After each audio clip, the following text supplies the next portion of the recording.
Hay tormentas que nosotros las generamos. Si yo dijera hoy, pasen al altar aquellos que están en medio de una tormenta porque se metieron solos ahí, habría miles.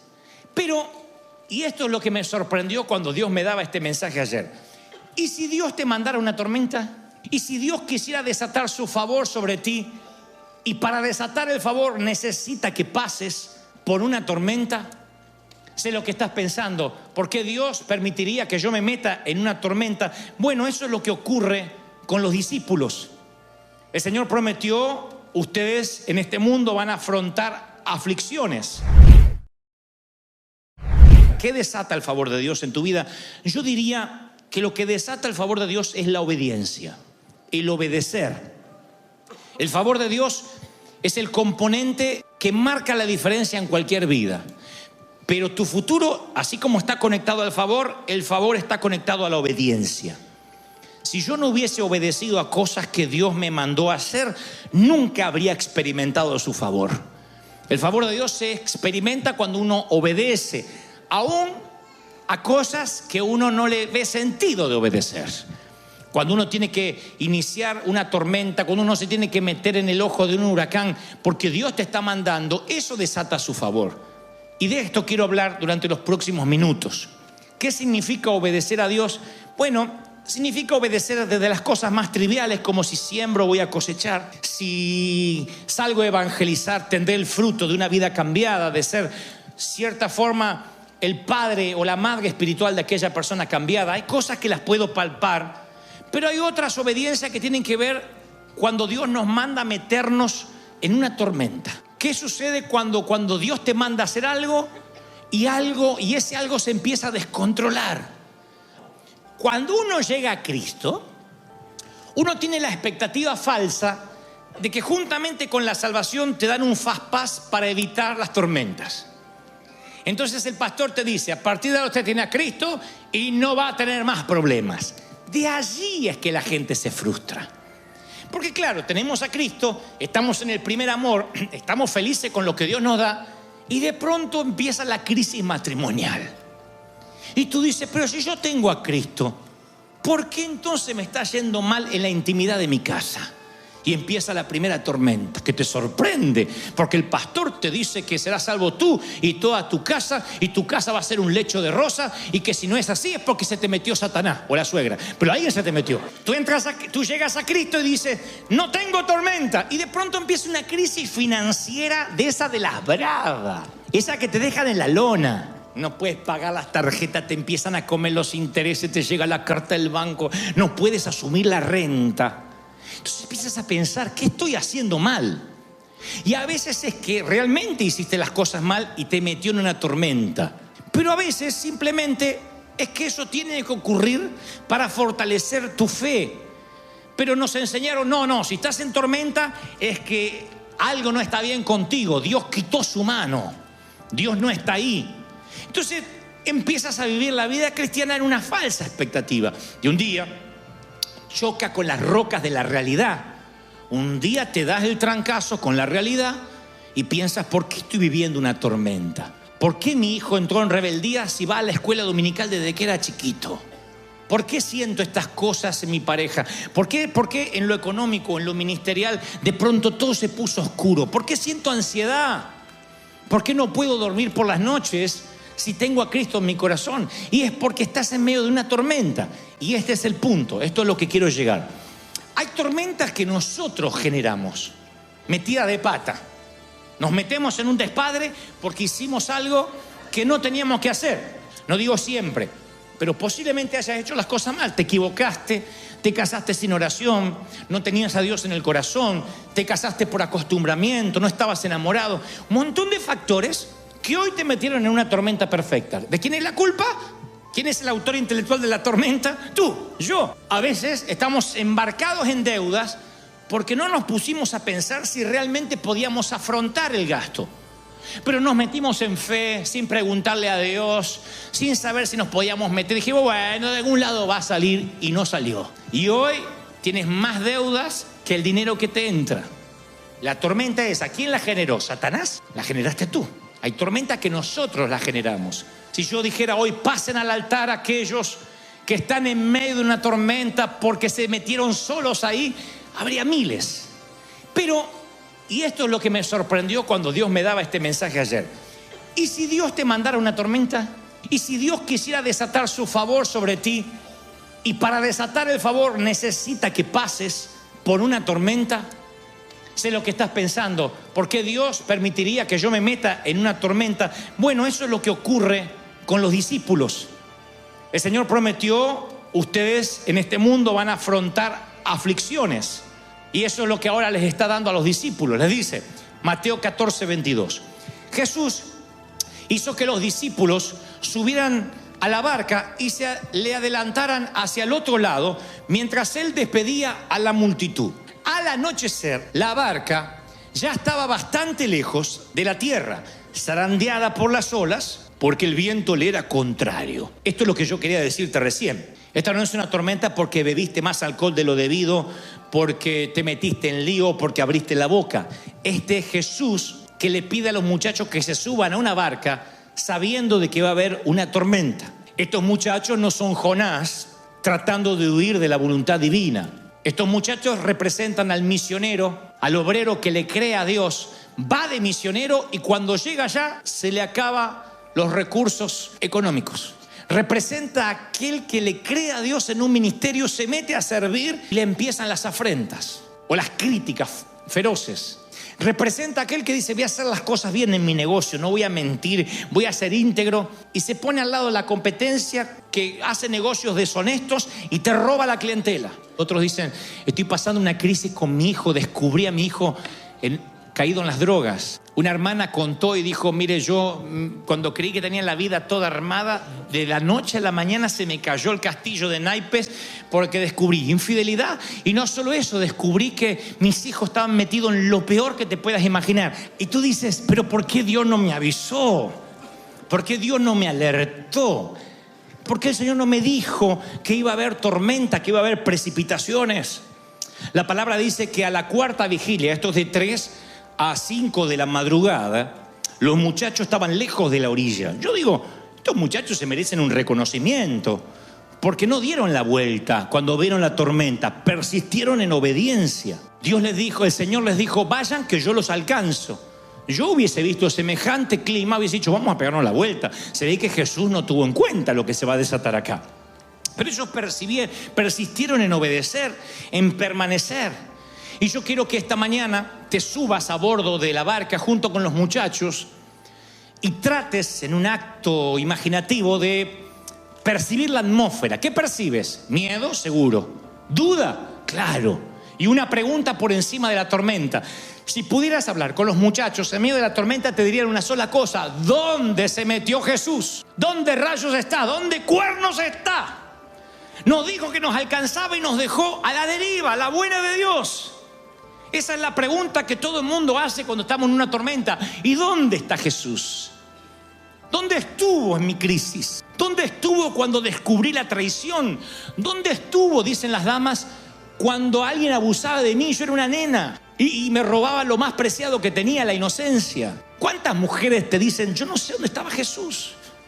No me digas que Dios estuvo siempre conmigo, porque cuando ese hermano, ese hermanastro, ese primo, ese tío, ese vecino abusaba de mí, me manoseaba, yo sentía que me desgarraba en el alma, me enmudecía, me paralizaba y yo no sentía que estuviera Jesús ahí. Pero no hablo solo de abusos, hablo de personas que dicen, no estuvo ahí cuando caminé por el cementerio, no estuvo cuando pasé temporadas largas en el hospital.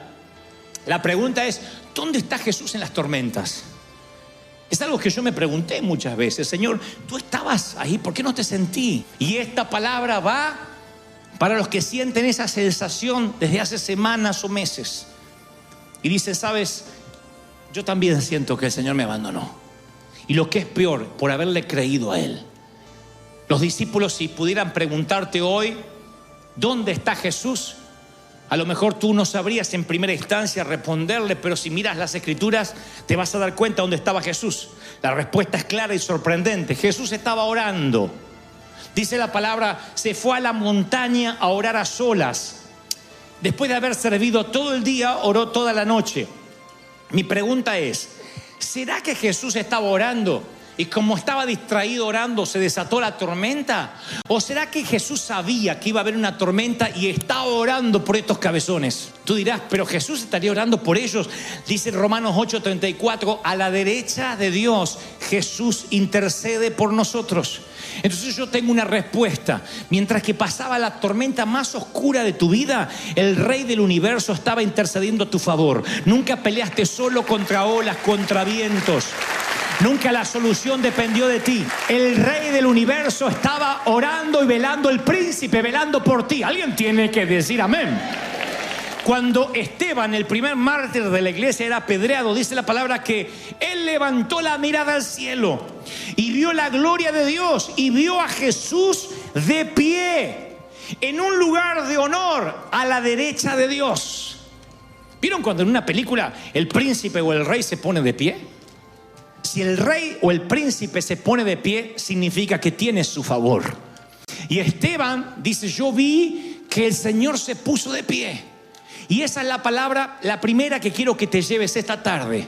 En medio de tu tormenta, esa que todavía no termina, en medio de tu crisis financiera, tu crisis sentimental, quiero decirte esto de parte de Dios. El Señor no solo intercede por ti, sino que de pie está mirándote, observándote, diciendo, yo estoy contigo, vas a salir de esta tormenta. El Señor está de pie por ti. ¡Aleluya! El Señor le dice a Pedro, me vas a fallar, pero yo he orado para que tu fe no falle.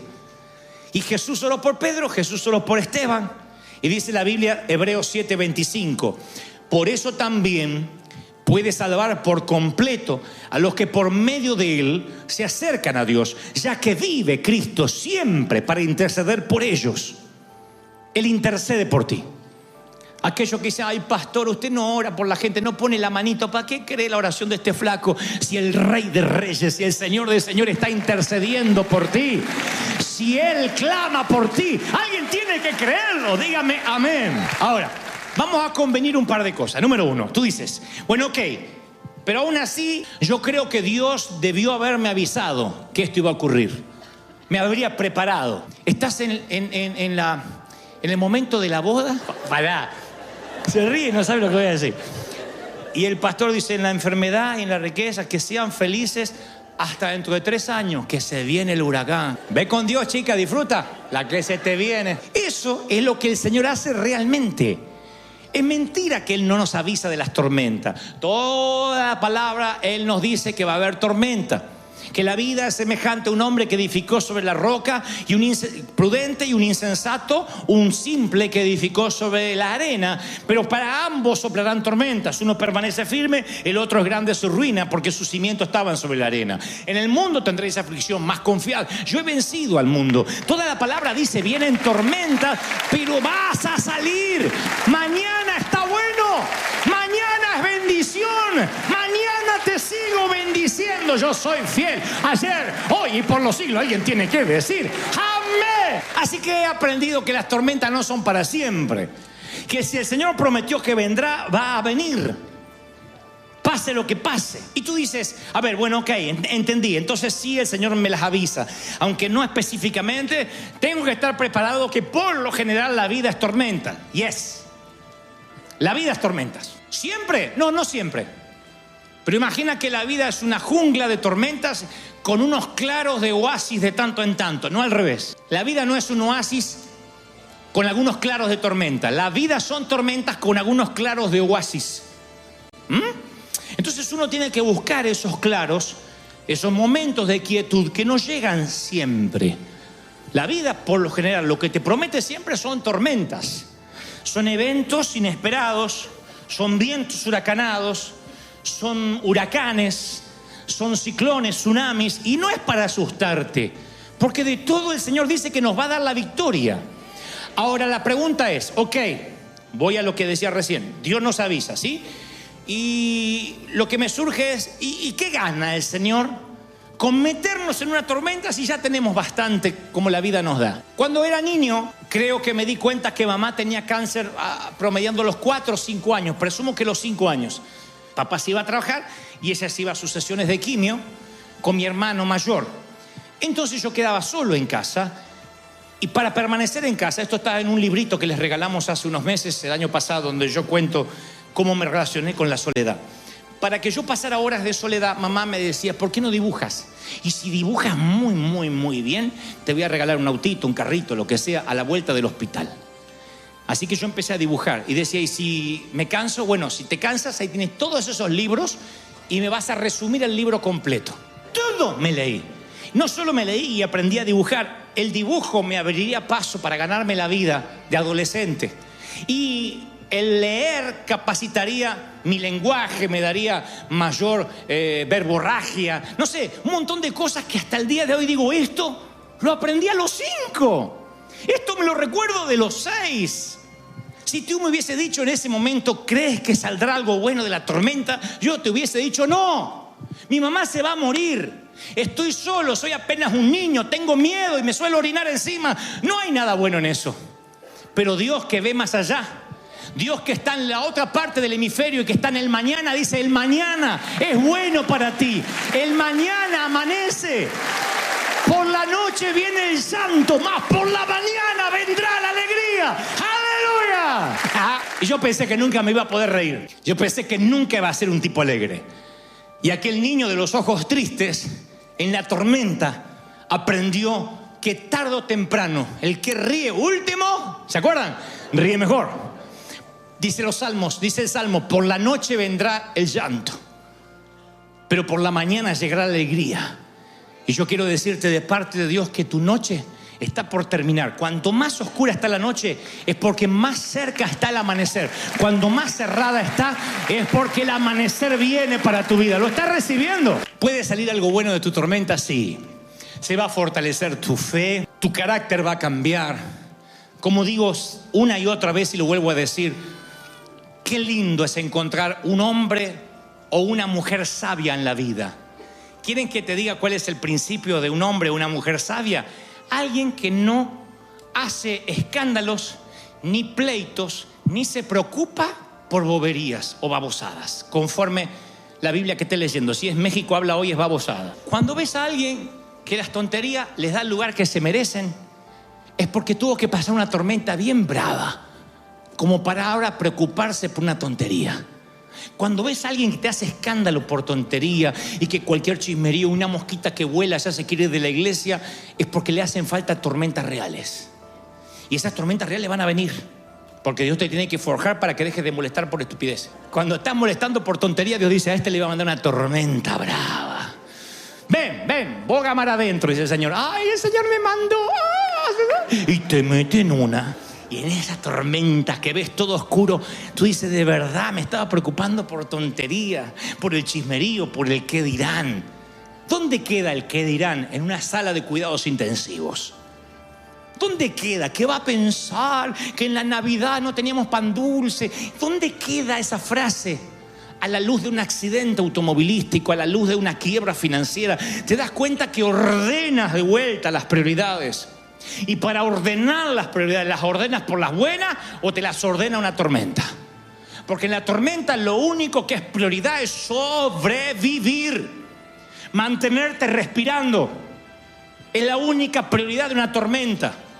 El Señor dice, yo permití que te pase porque eso forjó tu fe, forjó tu carácter. Experimentaste gracia, tuviste que decir, Señor, ayúdame, y clamar como un niño otra vez. Las tormentas siempre nos hacen mejores personas. Muéstrame a alguien que nunca pasó por tormenta y yo te mostraré gente pequeña, corazones encogidos, faltos de amor, apegados a la ley y despegados de la gracia. Pero muéstrame a alguien que pasó por una tormenta y no necesariamente una enfermedad, una crisis. Aquel que tuvo tormentas en el matrimonio sabe aconsejar, sabe ayudar, te entiende. El que nunca pasó crisis te mira como un sapo troposo. Algo habrás hecho mal. Te condena. Es tan torpe vivir la vida así. No todo es espíritu, no todo es asignar demonios. Es entender que en este mundo tendremos aflicción. Así que los discípulos en medio de la aflicción permanecen en obediencia. ¿Y saben lo que pasa luego? Literalmente dice que Jesús, cuando ve que están en medio de la tormenta, deja de orar y entonces literalmente empieza a caminar hacia ellos. Y ellos se habían olvidado que Jesús les dijo: los voy a alcanzar. Se habían olvidado y menos imaginaban que Jesús intercedía por ellos. Yo leí una historia, la leí ayer y la pueden encontrar luego en internet, de un muchachito llamado Tyler Sullivan que tenía en este entonces 11 años y estaba en 5º grado y un día faltó a clases. Tyler Sullivan, la historia es conocida, está en YouTube también. Él no faltó al colegio porque estaba aburrido o quería ver tele, sino porque quería conocer al presidente de los Estados Unidos, que llegaba a un acto público donde él vivía en Golden Valley, en Minnesota. Así que sin pedirle permiso a la maestra, ni siquiera a los padres, se va, en vez de ir al colegio, se va con su mochila y se mete en el acto. Y van a ver ustedes en el video que en un momento el presidente es Barack Obama. El presidente lo mira, él lo saluda y se acerca a saludar al niño, y el niño no le suelta la mano al presidente. Van a ver que la seguridad se acerca un tanto así, pero es un niño. Y el niño le habla al presidente y él dice: ok, y pide algo el presidente. Hay como un diálogo. Bueno, lo que ocurre después sale por la prensa. El niño le dice: ¿podría justificarme la falta en el colegio? El presidente pide una tarjeta con el sello presidencial y le dice: ¿cómo se llama tu maestra? Fulana, Margarita. Bueno, Margarita, he aquí que Tyler faltó al colegio porque estuvo conmigo. Por favor, no le cuenten la falta. Tu presidente, Barack Obama. Pocas veces un presidente intercede por un niño. Y si te sorprende que un presidente interceda por un niño, imagínate que ahora el maestro intercede por ti y le dice: padre, no le tengas en cuenta esta falta porque estuvo conmigo en medio de una tormenta que yo lo mandé. ¡Aleluya! ¿Lo reciben, sí o no? Y ese Cristo que justifica tu falta ahora camina entre la bruma. Los muchachos se asustan, piensan que es un fantasma, no pueden creer que es Él. Porque así somos, ellos no podían creer que era Jesús. Mi abuela Anna Keller tampoco lo creyó. Anna Keller le decíamos Oma, que es como se le dicen a las abuelas alemanas. Es la mamá de mi papá. Murió a los 98 años. Ella dijo: cuando esté cansada de vivir, voy y me muero. Y cumplió. No estaba enferma de nada, pues los alemanes mueren de pie, la mayoría. Así que un día me dijo: estoy cansada, en uno de estos días no me levanto más. Efectivamente, un día no se levantó más. De ahí la ambulancia, a la clínica.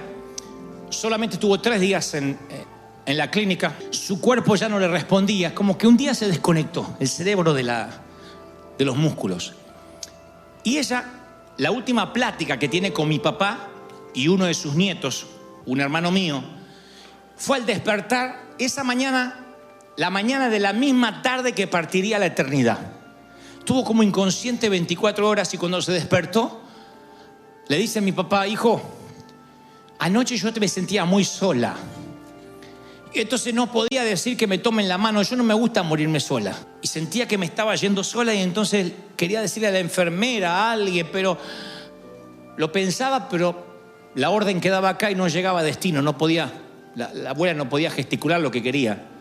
Así que se oré fuerte, le dije a Jesús: Jesús, mándame a alguien que me tome de la mano. Y cuando me despierto, veo un flaco que está parado al lado mío, que me estruja las 2 manos así fuerte, hasta me duelen casi de lo fuerte que me la estruja, como para hacerme sentir segura.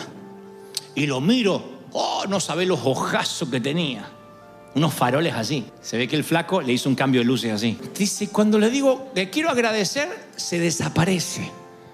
Así que, hijo, estuvo el Señor acá, estuvo el maestro, y me vino a despedir, me vino a decir que todo va a estar bien.